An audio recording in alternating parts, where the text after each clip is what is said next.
Ma ütlen sulle otse. Ma ei teeskle enam. Ma ei kohane valedega. Ma ei ela maski taga. Ma ei naerata, kui sisimas karjun.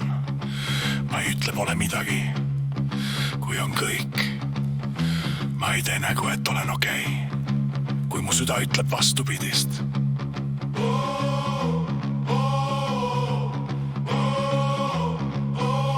Ma ei tee kompromissi toens. Ma ei tee kompromissi armastuses. Ma ei tee kompromissi iseendaga. Ma ei tee kompromissi, sest see tapab vaikselt. Ei mingit kompromissi.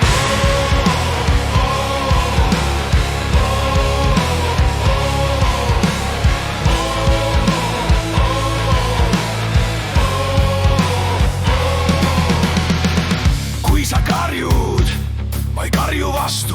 Kui sa projitseerid, ma ei vasta peegliga. Kui sa ignoreerid, ma ei võta endale süüd. Kui sa mängid rolli, ma ei hakka sinuga mängima. Ma ei võta mürki vastu, ükskõik kui lusti see serverituud.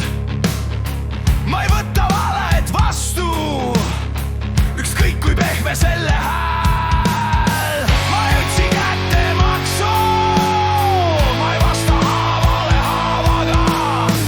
Aga ma jää ka sinna, kus mind mürgitab vaikimine.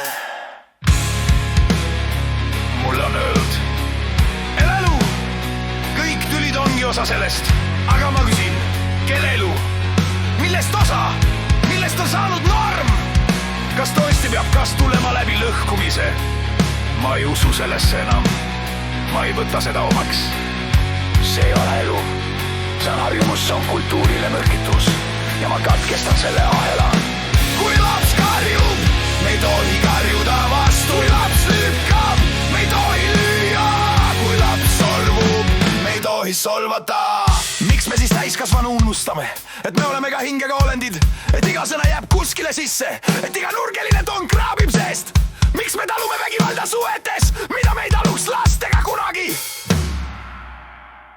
See on valetatud kultuur, see on laiskus, see on hirm ja mina enam selles ei osale.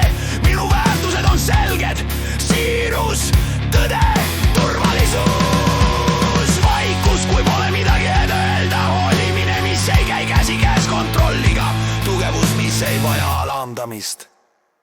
Kui sa tahad mind tundma õppida, õpi end tundma. Kui sa tahad olla mu lähedal, õpi austama.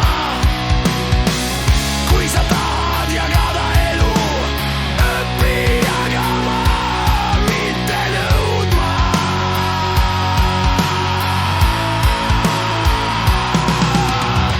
Ma olen inimene, ma olen tundlik, ma olen tugev, ma tahan kasvada. Ma ei taha mängida rolle, ei taha elada võltside vastuste sees. Ja kui ma jään üksi, siis olgu see nii, aga ma ei müü ennast maha selle nimel, et keegi mind ei jätaks. Ma olen siin täna alasti ohvri ees ütlemas.